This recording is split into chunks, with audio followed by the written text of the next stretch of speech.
Forecasting, we can see that with what we are just seeing as we speak, many of the forecasting tools would have never predicted what we are seeing at this point in time. So whenever we learn about forecasting, we have to keep this in mind, that there is always going to be a good amount of error in most of the forecasts, and sometimes the error could be quite a lot, like what we see at this point in time, because we don't know exactly how it's going to pan out for some time. We might eventually, but right now I think there is still a lot of uncertainty about this. So what we will start with is the types of forecasting, and then some importance of why we do this, some approaches that exist, and then this is elaborated in the articles, a little bit more advanced techniques than what we have discussed as videos. And then we'll move on to inventory management discussion. So forecasting is basically a process of knowing what will be needed in the future. It's in the form of capacity, in the form of supplies, in the form of labor resources, whatever it might be. These are the decisions that you'll have to take, and these decisions will have to rely on some sort of prediction. And many times these predictions are simply a naive forecast where whatever has happened in the last week or last month is what we're going to buy or we're going to have as our resources. But we can do better than that, and that's what this forecasting section of our course tries to emphasize. Forecasting can be first split in terms of the time horizons. So we have these short-term forecasts where we are forecasting typically supplies, what to purchase. We are forecasting the job that people have to do, scheduling of tasks, something which we have talked about. Workforce levels, how many people are needed on a weekly basis, monthly basis, assignments of jobs, in the case of manufacturing, production levels. So these are typically up to 1 year. Generally, these are less than 3 months, and we need a forecast for this short term in terms of all these things. And typically, these are more accurate because you have a better understanding of short term what is needed, because the conditions are pretty close in terms of how you're observing as of now to what will happen maybe 2 months from now in most situations. Then you have medium range forecasts. These are from 3 months to 3 years, and these are long-term forecasting. Sales and operations planning. In service organizations, it will not be production planning, but operations planning. So typically an aggregate plan of capacity that will be needed for a longer period. And this is something similar to what we did as the surgical schedule that we did in the last live session discussion on that master surgical scheduling. So that's something which falls under the medium range forecast. It requires information from a medium range forecast to be able to do that kind of planning. It also is helpful for budgeting at the medium range level. Then you have this long range forecast, 3+ years, where we are thinking about new service launches, a new facility location, any new R&D activities to be done. Technology implementation sometimes can take very long. So those are the ones which will fall under long range forecasts. Depending on the range that we have, we will have different considerations. For example, a long range forecast will have to account for not just the micro level details of an organization, but also the macro level conditions which might exist at that time. Economically speaking, how the economy is doing, or any other external exogenous factors that might be impacting the forecast. Whereas when we are looking at a short-term forecast, they typically can be micro. It can be focused on a department requirements or a section's requirement, and therefore you can bound itself to what exactly the needs might be. Now, once we have determined how far we are going to forecast, then there are certain steps that we take for forecasting. The first question one has to answer is, what is the use of this forecast? Is it for the purchasing of supplies that we need to have? Is it for scheduling of jobs? Or is it for facility location? What exactly is the final business decision that will be taken with the help of this forecast? So that's the first step. Then based on that decision that we are going to take, the specific unit of analysis will have to be determined. The specific items that needs to be forecast. So we will make an understanding of what exactly that item is. Then determine the time horizon of the forecast, how long we need this forecast to be, and then find that forecasting method that might be suitable for the business decision that we have and the item that we are trying to forecast. And we will talk a little bit about the forecasting models in the subsequent slide. We collect the data. In many of the cases, we are relying on historical data, especially when we are using quantitative forecasting techniques. So we gather the data and then make the forecast and validate it, look at the measurement errors. As I said, every forecast has errors. So the question is, can we improve on those? And can we at least have an idea of how much error exists so that business managers can at least make their decisions understanding that there is error of this much. So whatever they're doing, they need to make sure that they have accounted for that error in the decision itself. So coming to the types of methods that we will have, it can broadly be categorized into qualitative kind and quantitative kind. The qualitative methods are the ones where you don't have too much of historical data to make a prediction of exactly what might be the forecast for the future. So here we are now relying on a jury of executive opinion. These are high-level experts. They're sometimes augmented by statistical methods, and we are not able to use our own historical data, but we have to rely on these historical data that experts are using in terms of a broad-based industry level forecast. So this is the sort of situation that we have right now with the COVID-19 situation, that many of the forecasting techniques that we have, which is unit level, micro level, may not work with the current situation. So that's something which needs a qualitative method where you're using high-level experts, epidemiologists, medical professionals, healthcare professionals, other business leaders. They're all coming together and coming to an understanding of what might be the state of affairs to come. The second is Delphi method, again, panel of experts, but they are queried iteratively so that they first are independently coming up with their own forecast, and then they brainstorm and then come with a joint forecast and things of that nature. So again, a qualitative method, because it's difficult to predict something in some situations with our own historical data.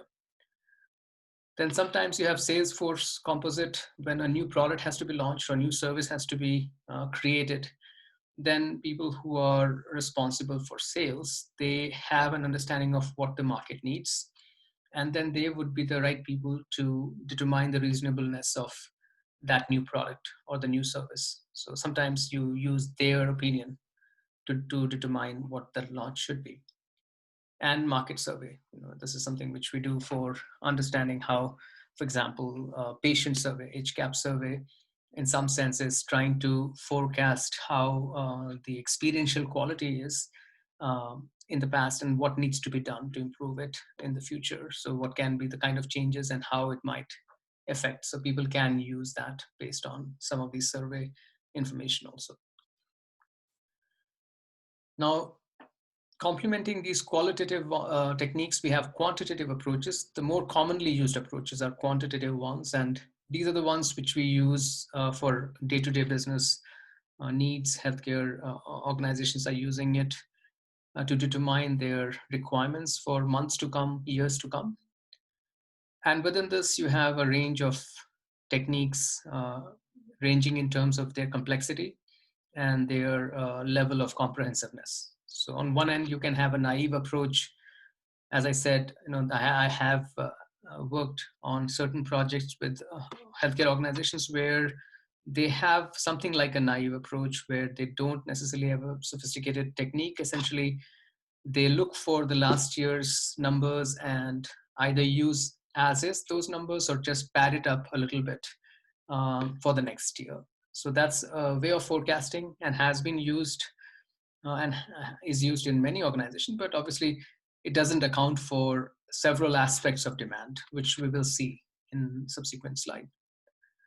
We can go slightly better than that and use something like a moving average. So instead of just using a point data from the past and saying that what happened in February of 2019 is going to happen in February of 2020, one could use moving average of last several months and say that what will happen in the next month should be an average of what happened in the last few months. So it's slightly more sophisticated, but still um, it is just averaging, and therefore it doesn't account for potential fluctuations, seasonality effects, and other things. So there are certain drawbacks in this technique also, but it's a simple one to execute. The third one is exponential smoothing. It's a technique which is sort of like a moving average. And the difference here is that we don't need a large amount of data here. And moving average, if you want a 6 months moving average, you at least need last 6 months of data so that you can average them.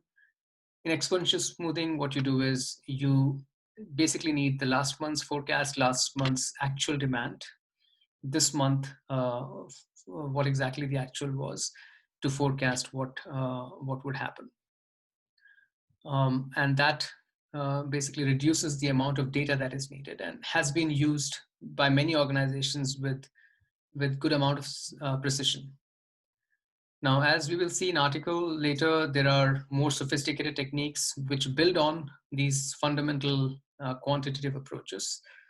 But I don't think we really are interested in going into the analytics side of things here, because I think you have a separate course for it.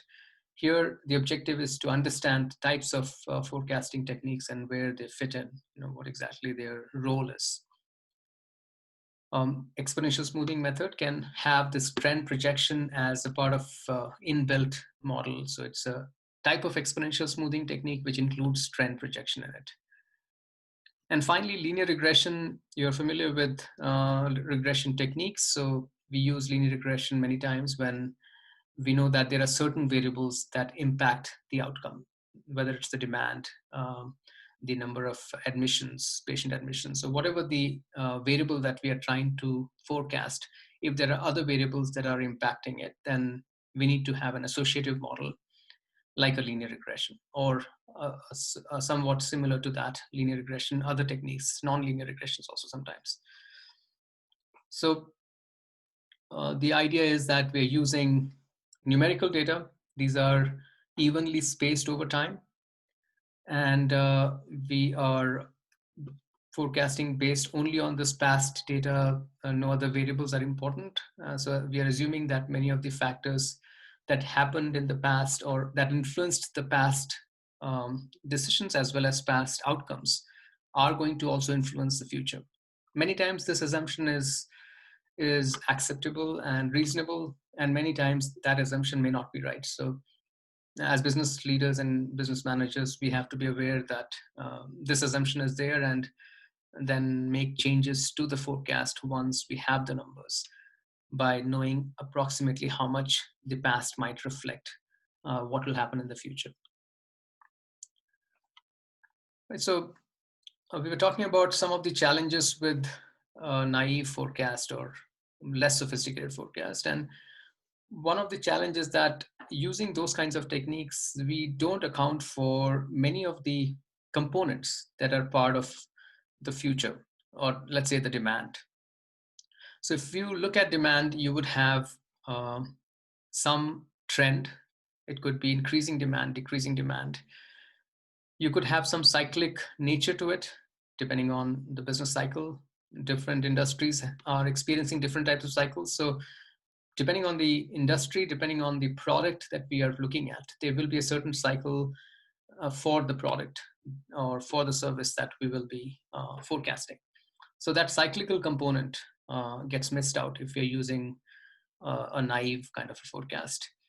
Seasonality sometimes are important aspects to be kept in mind.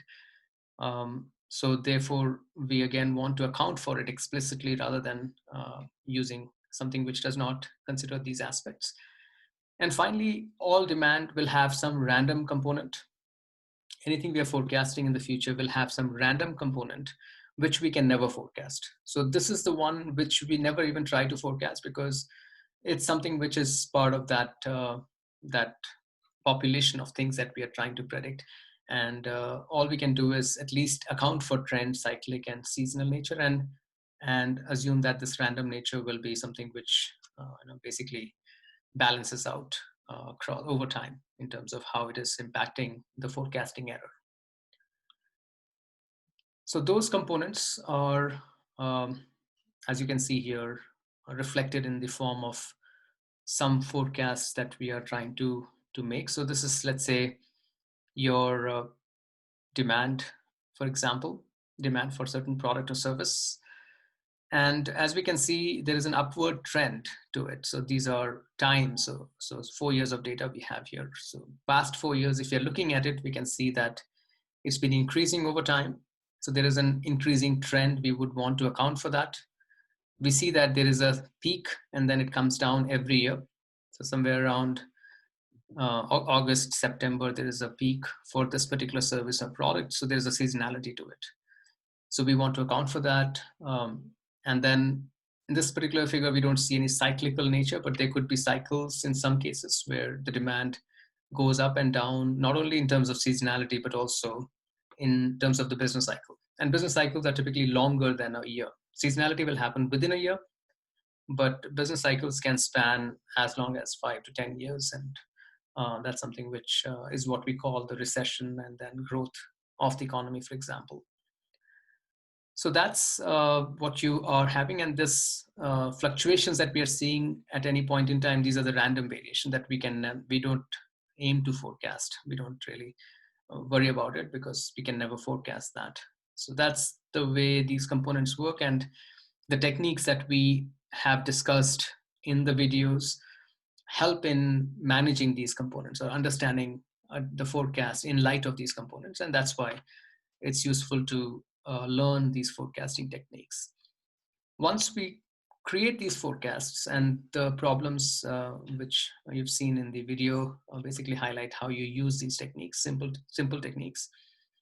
What we typically want to do is, once we have the forecast, we know what the actual has been in the future. We have forecasted, we know the actual in the future after the time comes. We also want to account for how much error exists in our forecasting technique. So every time we forecast, we also know what exactly is the error so that we can find ways to reduce that error. So every forecast should always be accompanied with some error measure. And these are some common measures for understanding the error in the forecast. Mean absolute deviation, look at the actual and forecast for every month or every year, take the absolute value of that, sum of it, and then average it. So that's the idea here. This is the mean squared error. So just take the forecast errors, which is the actual minus forecast, square them, sum them, and then take an average. But the more common one is what we call mean absolute percentage error. So we want to know approximately what percent is the error in a given week or a given month. And then we can know what the average over the entire year was. So this basically this technique emphasizes the way you can find mean absolute percentage error. So that helps you understand whether it's a 15% or 20%, what's the level of forecast error that we have in the current model. And if that error is very large, then there is a need to change the model itself. So that's how it's an iterative process of finding the right model that might be suitable for the organization. So those are the kinds of techniques, the measures, some of the key foundational aspect of forecast. And then you have some more details in the video. We will talk about some use cases in the articles that we have and make some more detailed understanding of what kind of techniques are there, what are the other considerations to be kept in mind, especially in healthcare. So that's the forecasting side of things that we have covered for this week.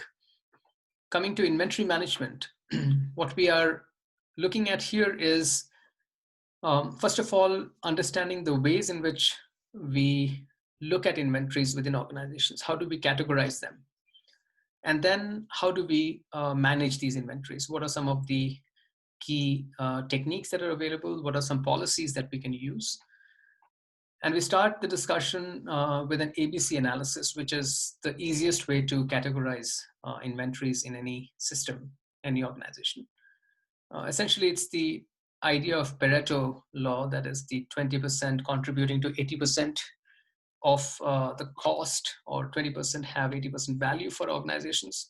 So you really want to manage those 20% of your items that have that bigger value for the organization.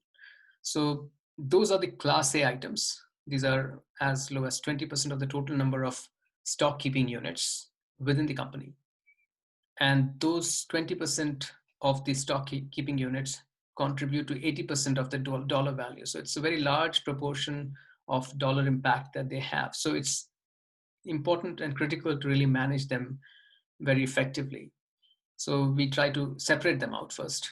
And then we also determine which are our Class B items. So these are the middle 30% contributing to almost 20% or 15% of the remaining cost or value. And then the Class C item is the large bulk of SKUs that we would have, about 50% of them, that contribute to very small percentage of your dollar value. So just about 2 to 5%. So we really don't want to spend too much effort on Class C and want to really make sure that Class A gets the most attention. So that's the reason why we use ABC analysis, and then use the techniques, policies that we have to the extent that we need based on these classes of items that we have. Now, within inventory management, one important concept which we need to be aware of is what we call this economic order quantity.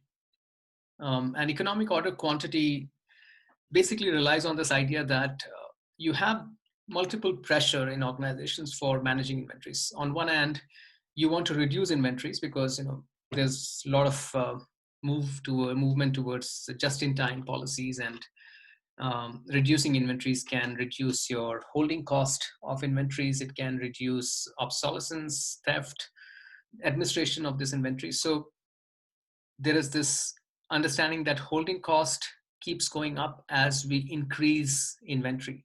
Lot size basically means that we're getting inventories in very large lots from our suppliers, wherever it's coming from. So if we can somehow reduce the lot size, which means that we are not getting a large bulk shipment every point in time, we actually can bring down our holding cost. We will carry very small amounts of inventory at any point in time. So there's a pressure for bringing this holding cost down, which means you want to reduce your lot size. But on the other hand, there is this other cost that is also there in inventories, which is called the ordering cost. And these are the costs which you incur when you are placing an order. So every time you have to place an order, there will be an ordering cost, which is in the form of an administrative cost of the staff involved, the entire paperwork that is needed, the way purchase requisitions will be sent out, and all those things that will be needed to be done. So those are the ordering costs, including transportation costs. That's also considered to be part of your ordering costs. So the ordering cost has an opposite dynamics to the total inventory that you carry, or the order size that you have. Smaller the order size, you will have to order multiple times to fulfill all the demand. And because of that, as you reduce your lot size, your ordering cost will go up quite substantially. And as you keep on increasing the lot size, the number of times you're ordering is reduced, and therefore it exponentially comes down. And there is this sweet spot that you're trying to hit, which is where they basically are both crossing each other. And the economic order quantity is that quantity which, when you add these two costs in any organization, it results in a U-shaped curve like this. That's the total cost. And every organization strives to find the quantity that you should be ordering, which results in the lowest total cost, which is the sum of the holding cost and ordering cost. So that's this quantity. So it should not be too less. It shouldn't be too large a quantity, somewhere in the middle. So that's your economic order quantity concept, and something which has a simple formula that we use, where we account for the demand that we have annually, what the setup cost or the setup cost for the organization is, which is basically the ordering cost, and the holding cost that we have per unit. So most of the organizations have an understanding of approximately how much is the holding cost for every item that you carry. Typically, it's around 20% of the item's cost that you have, the dollar amount that you paid for that. That's approximately what you spend on holding cost. And then ordering cost also, there is a certain estimate of how much it is for a particular item. So there is a formula which simply uses these variables and calculates what should be the economic order quantity. But then, as I've illustrated in the video also, that economic order quantity has certain assumptions. So we have to always use that number as a starting point, but never believe that that is the number that we should always order. We should look for that as a starting point for negotiations with the supplier who is supplying whatever product that we are getting from them, and then change the values based on what the quantity discounts are available and things of that nature. So it gives you a good starting point for negotiations. It gives you a good starting point for understanding what should be the quantity. So that's the inventory concept, which is important. And then the other thing which we discuss this week are the types of policies that we use in organizations for managing inventories. Now, there are different terms that we have for different industries. But broadly speaking, these review policies or the policies for managing inventories can be categorized into two types. One is the continuous review system. We also call it perpetual inventory system. So healthcare organizations typically call it as perpetual inventory system. And the other is what we call a periodic review system. And there you have concepts like two-bin, you have par level. So many of those kinds of ideas which we see in healthcare organizations fall under the periodic review systems. So continuous review system, in other words, perpetual system is one where we always have an idea of approximately what the inventory status is for an organization. So just to explain quickly what this figure is doing, you have on the x-axis the time, and on the y-axis you have the inventory on hand, how much inventory you're carrying in the system. So as we are at time zero, there is some inventory in the system. We have inventory of our medical supplies or whatever it might be, but it's being used by the system. So it is depleting its quantity as the time passes, right? So we have this reduction of the quantity. And at a certain point in time, if we don't place an order, it'll come down to zero. And that's something which we want to avoid. So that's the idea of finding a policy that can help us not go to zero. So what we do here is we set something called a reorder point, a point at which when the inventory reaches, the system should trigger a reorder from the supplier. And there is a way in which we calculate that reorder point, which is something which we have discussed in the video. So we need to set something like a reorder point, not let this go to zero. So once that quantity reaches this reorder point, there should be an order that needs to be placed with the supplier. Once you place that order, this dotted line, what it's telling us is that there is this inventory that now will be shipped by the supplier. It has not reached this healthcare organization, but it has been placed as an order. So this inventory, which you had at this point in time over here for the company or for the hospital, because you placed an order, there is this inventory position which accounts for your in-stock inventory plus what's on order with that dotted line, and therefore your inventory position at that point in time is around here at this point, not at where you had the reorder point, but somewhere here. And essentially that reorder point is calculated in such a way that you have certain lead time after which your products will arrive, because the supplier will ship it using some transportation mode. So this inventory position that you have, it keeps coming down because your products are being used. So it's exactly the same pattern that you're seeing there. And then eventually, once those inventories arrive in your warehouse, the inventory goes up to that level which you had placed orders for. So that quantity that you're placing order at every point in time is exactly the same. So you notice that it's going to be exactly the same quantity that comes in. But sometimes you will order earlier and sometimes you'll order quite late. So there's a difference between the time between orders. So you never have a constant time or equidistant time between two orders, because the demand can be sometimes very fast and sometimes the demand is slow. So that's the idea here. that the quantity should remain constant. You have to determine what the reorder point is. And once the value of Q, which is the quantity that you purchase, and the reorder point has been set, then this policy will automatically work by setting those quantities and then sending those purchase requisitions to the supplier. So that's one thing which a lot of organizations use. And this is the kind of policy which is useful for Class A items, because those are the items that you always want to manage well in terms of understanding how much inventory exists. But this is an expensive system, right? So it's not necessarily something which can be done without investments in terms of technology and other factors here. The other technique which we have is a periodic review system. So here we don't set a constant quantity and we don't have a reorder point. So those are not the ways in which this system works. Once again, you have the x-axis, which is the time, and y-axis has the on-hand inventory.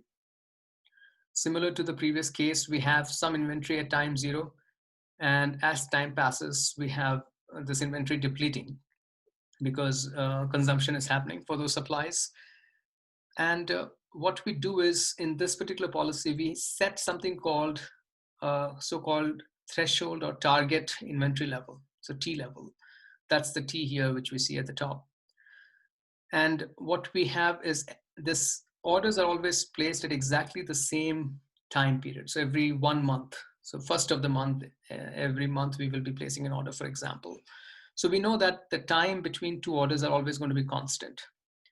So every time we reach that first of the month, for example, we look at what the inventory is on that day, compare it with this target inventory level that we want to have, and place an order which is equal to that much, that difference of the two. So that's your inventory orders placed at that time on the day when you're supposed to place an order.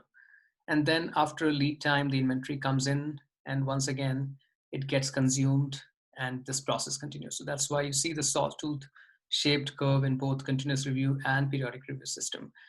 The difference here is that you have to determine what that P should be, periodic review system's time period after which you will place an order, and what that target inventory level should be. So those are the two unknown, which again, there is a way in which we calculate it, something which we illustrate as part of the content this week.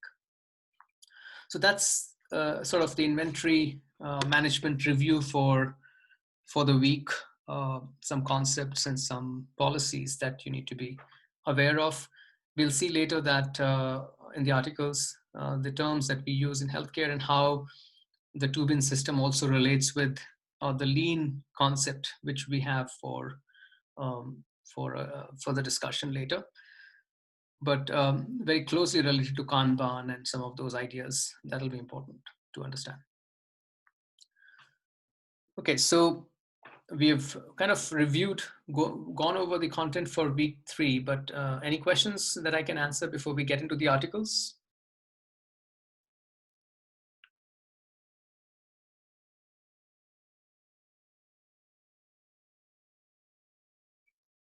Okay, I'll take it as no questions. So let's look at articles for this week.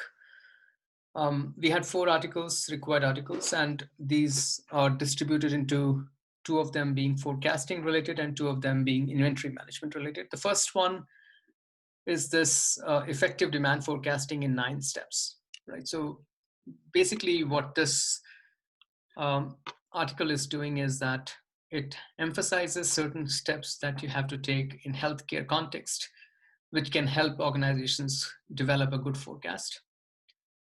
The first step is to assemble historical data from different sources and then compare them, because different places could have their own idiosyncrasies in terms of how their data is collected. And hence, compatibility of data across different sources is important. So as part of this first step, for instance, the types of data that you will have are, for example, inpatient utilization. For that, you need something about patient age. You need information about the payer, the product line that you're trying to forecast, whether it's a major service or not. Sometimes combination of all these dimensions. So those are the kinds of data that you will need to take into consideration to make a forecast. This data should also include, beyond this demographic level and higher level understanding of payer and product line, more activity level information and throughput measures. This is the kind of things that we talked about in the last week about the idea of throughput and how we can reduce it. But for every system, every process that we have, we would have certain length of stay, visit duration, procedure time. So this information is also very important to have with us as part of the forecasting. And then also understand what the service capacities are, the number of beds, operating rooms, treatment stations, so that we can then understand, what the level of forecast and need to be based on these basic information. And then some other information like patient origin and market share that we have by product line and geographic area, emergency department visits by patient types, different types of patients, imaging tests by modality and patient type, surgical case by specialty, patient type and site. So the key idea is that you need data of different types from different sources, and then all this data then you compare with what exactly they are at different places, so that we have a common understanding of what is going on at this point in time or historically. Then you analyze this data. So to analyze the data historically, we need to understand also this idea of trend. And typically in healthcare, we're looking for at least 3 years of data to look for some of the key trends, like absolute change, some of the percentage change that is happening, average annual percentage change in different services that is being offered, so that we know what needs to be the capacity, what kind of supplies are we talking about for delivering those services. So that trend projects for the future the need based on whether it's an upward trend or a downward trend, or if there's no trend. You need to develop ratios between measures of demand. For example, admissions through the emergency department versus number of emergency department visits. The inpatient imaging tests by medical surgical admission, how many times that is, what kind of tests are being done, the CT scan versus MRIs that's been done. So if all these things you're looking at with respect to their ratios with each other, then what you're looking for is, over time, are there big swings that is happening in these ratios? Because that will then help you understand how we should account for these changes across time for the types of services, type of patient who's coming in, or type of admissions that are happening. Those things can be accounted for. And then this is another one which I've observed personally in one of the projects, which is that you see many times data classification schemes are changing for a certain supply.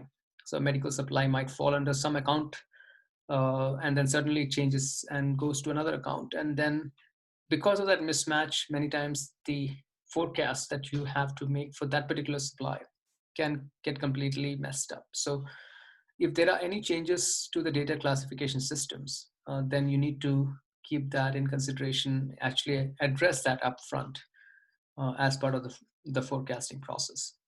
So those are the first two steps.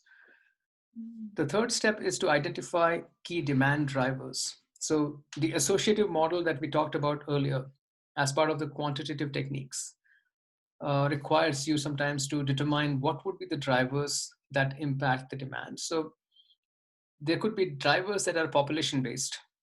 These are like the population growth in that sector or the region that you are serving, the aging, changes in technology or treatment patterns that you see. So these are all population level demand factors. And then there are some demand factors that are specific to particular service. For example, if there's a substitution of non-invasive procedures for certain types of surgery, it will change the demand for surgery itself. And that's something which also needs to be accounted for as part of the demand drivers, so that the forecast can account for it. Once the third step is done, then you identify some relevant benchmarks. What's the national benchmark? These are the reference points, so that we understand the extent to which demand trends in the service area that you're operating is in line with the broader marketplace or the national level of demand that exists. What's the demand on average nationally for that particular service? So there are many different markets which have quite different kinds of demand trends because of the demographic, because of particular other contextual nature of that region. So this uses the rates in comparable markets. It allows you to establish best practices, treatment protocols based on the benchmark that you have chosen. The fifth step will be to model existing conditions. So here you develop a model, which could be spreadsheet based or some analytical tool that nowadays a lot of organizations are investing in, that replicates the latest data that you have, market data and utilization statistics, and then it projects the trend that have occurred after that. So that's something basically which matches your data with what the market looks like for the reference that you've chosen. Make sure that you are aware of the core assumptions for population-based demand.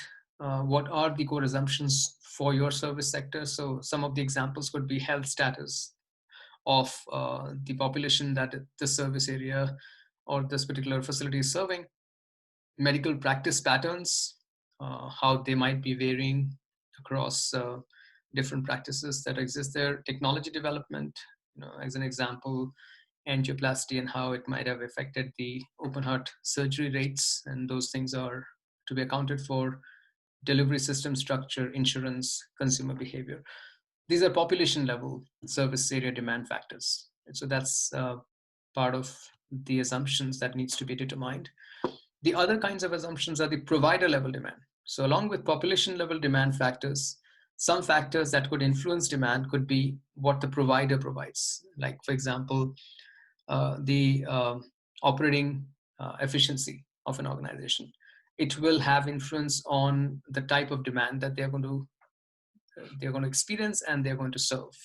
Capacity constraints. If there's a facility that has capacity constraints, the demand levels that they will experience will be, the demand will be there, but they'll not be able to serve all of them. So they need to understand the underlying assumptions of what exactly exists at this point in time at the provider level. Then create a baseline forecast of future demand, typically 3 to 5 years in the future.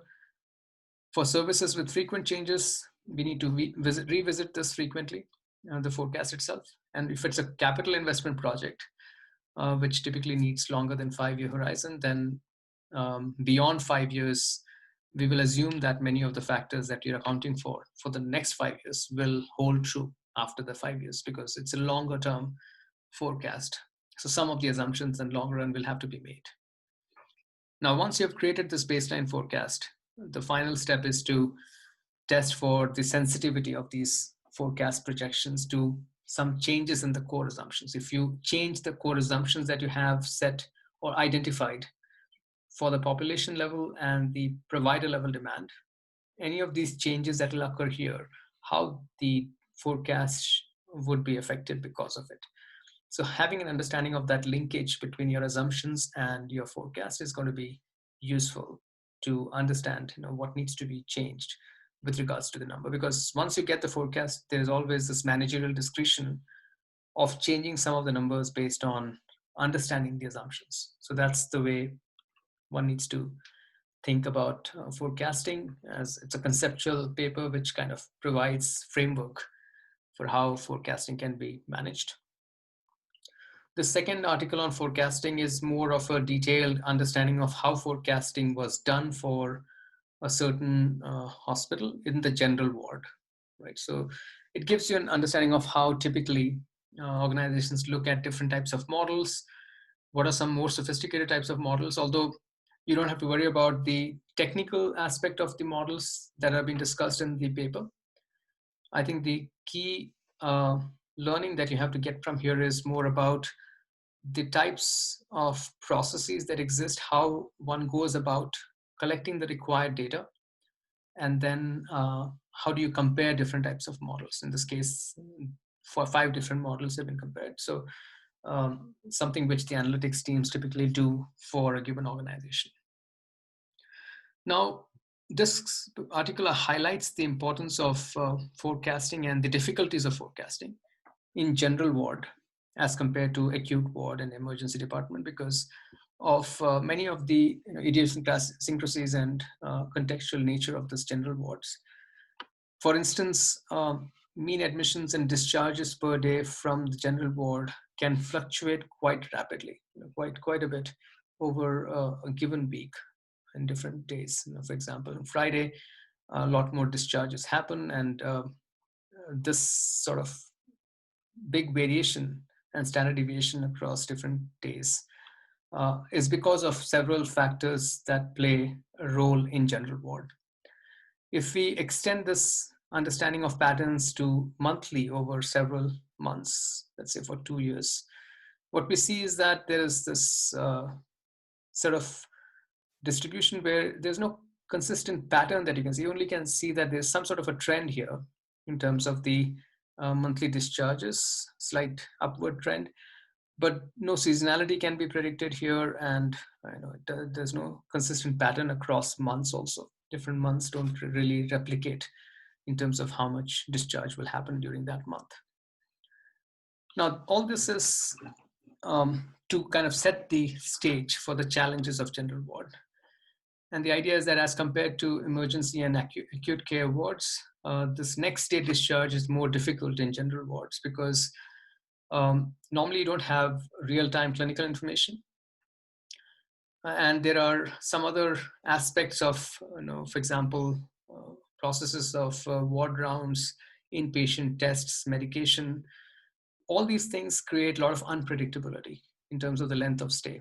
Even for patients with similar diagnosis, you will have different length of stay, and that's something which makes it more difficult to forecast the discharges. And if you cannot forecast discharges, then you will not have a good understanding of how much the capacity need might be.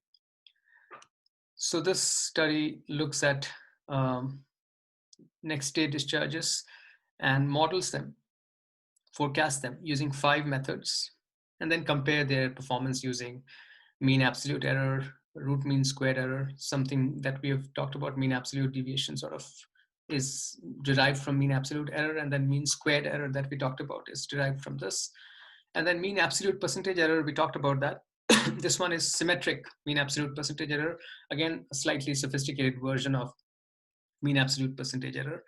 So those who are quantitatively minded, they can look at the model and what exactly the formula is.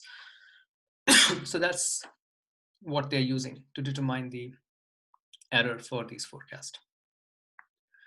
Now, as I said earlier, I mean, we are not interested in the mathematics behind these techniques at this point in time. These are typically implemented by analytics staff in the hospital IT departments. They can also be integrated in the existing healthcare information systems. But what we are looking for is just to understand types of methods and how these methods have performed for this particular hospital in general ward. And what the study highlights is that the 5 method that they looked at, these are the ones: naive forecast, like we talked about earlier. ARIMA is sort of a time series forecasting techniques, like a regression model, but using time series. Similarly, our RMAX is also one of those regression methods.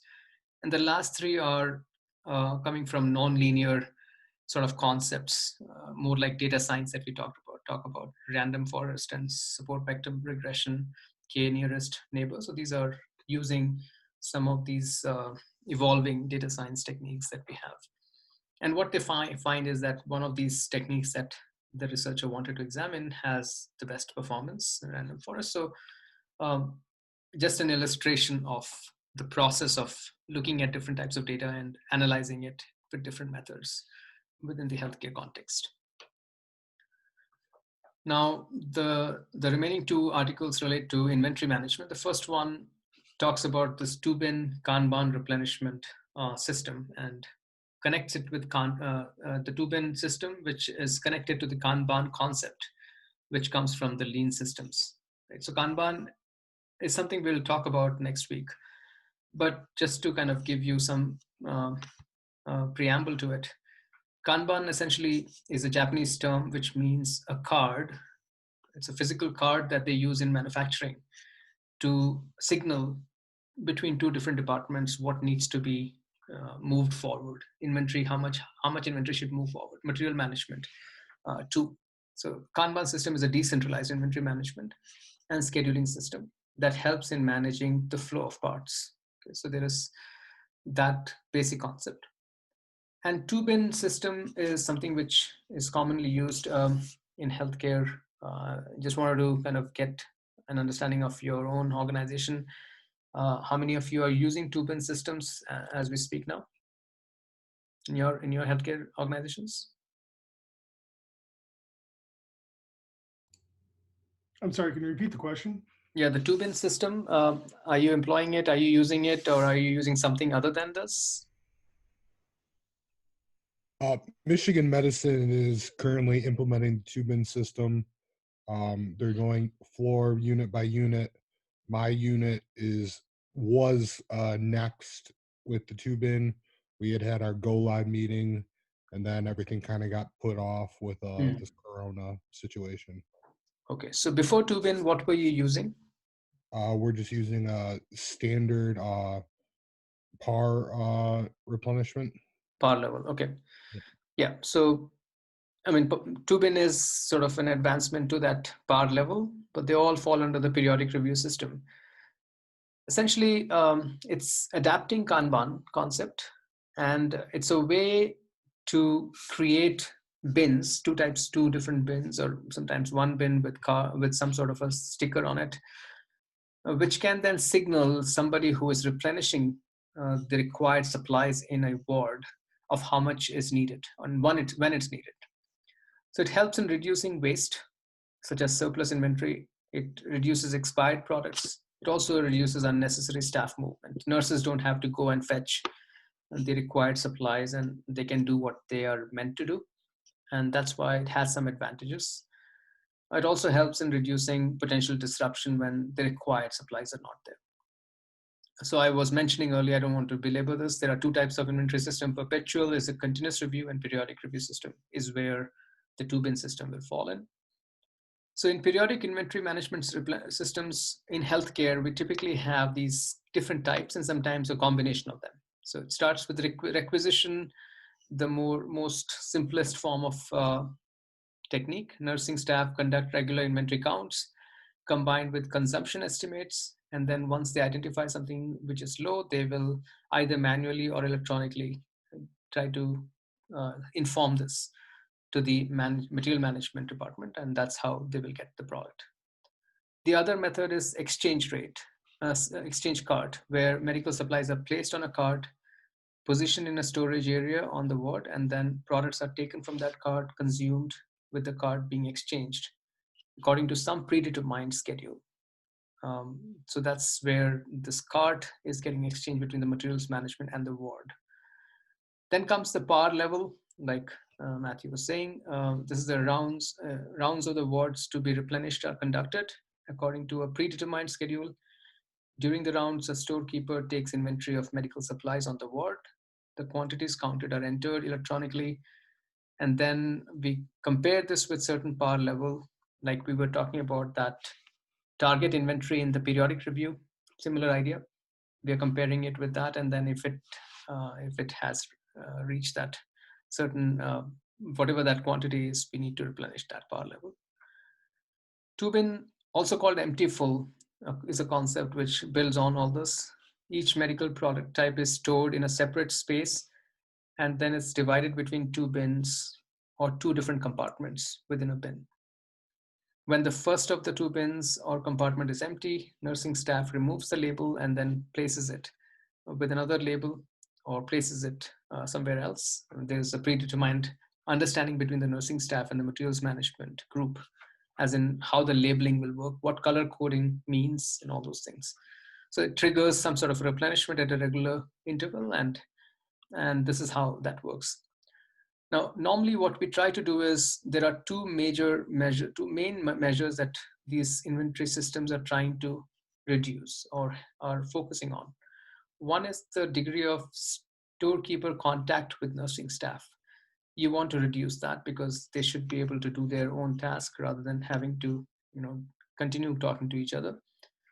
and the degree of nursing staff participation in that inventory system. You want to also not have it too much so that they can focus on their care delivery processes.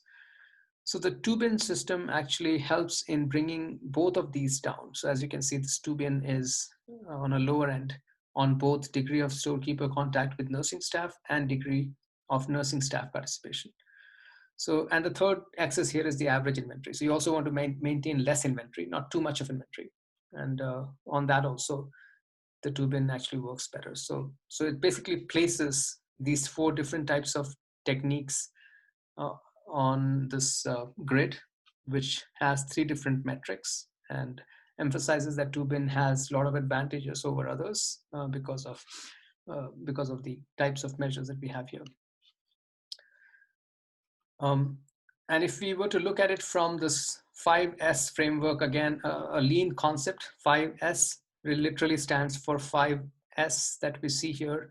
There are these 5 S's coming from some Japanese terms that have been converted into English also.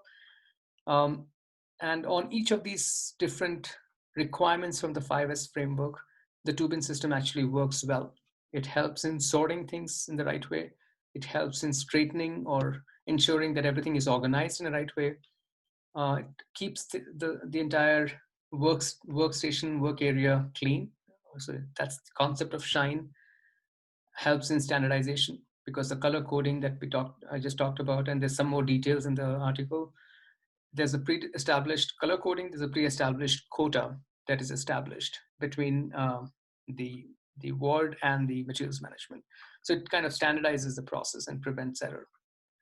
And because of some of these pre-established processes, the ability to sustain all this is more than if it is more one-off sort of a process. So that's why this has its own value from all these points.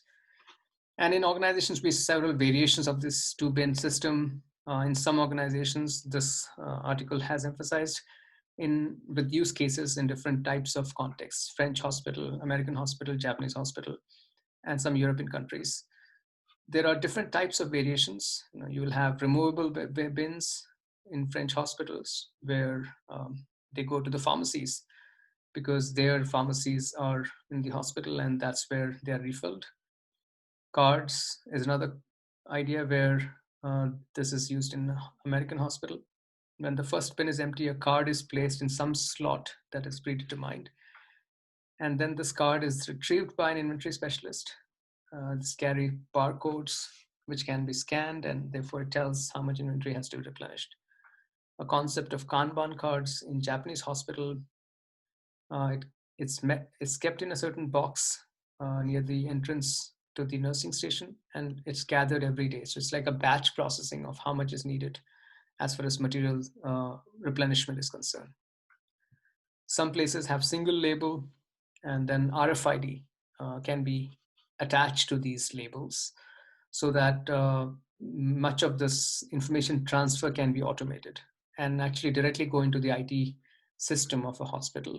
And therefore, the materials management system can become much more automated than otherwise. So the cost justification is where many times RFIDs are not implemented, but several hospitals are moving in that direction of combining two-bin with RFIDs. So we talked about this. I think I'll not go over this, but it just helps in all those 5 S's, and it's being reinforced here. The final article here is sort of the one where it emphasizes more from the organizational point of view that while we have all these inventory concepts and policies, many times there are different stakeholders who will have a bigger say in how much inventory needs to be there and how inventory should be maintained. So this article emphasizes this idea of organizational stakeholders and inventory systems.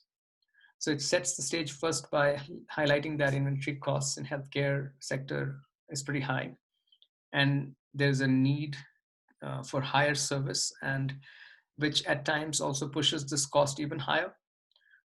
So really the objective is to be able to manage inventories that is not going overboard in terms of cost, but at the same time, it can improve services. And to do so, you have to account for different stakeholders who might be there. So you will have physicians, you'll have materials management people, you'll have pharmacy. So all these different stakeholders will have different expectations and objectives and requirements from the inventory system. And what this highlights is that many times the most effective and efficient system is not what everybody wants, because everybody would have their own myopic, you know, local optimal idea in mind. So for stakeholders, there will be aspects of power, there will be aspects of interests that needs to be considered. These will then influence how much inventory system reshaping happens. You know, that you have a certain inventory system, but it gets reshaped because of whatever the power structures are and interest levels are. And there's a modified inventory system that typically is operational in most of the organizations. So the performance of the inventory system is typically of this modified inventory system. So one needs to understand the performance, but also understand the drivers that has resulted in this modified system and the performance thereof. So if something can be done on this end, then that actually helps with the overall dynamics here.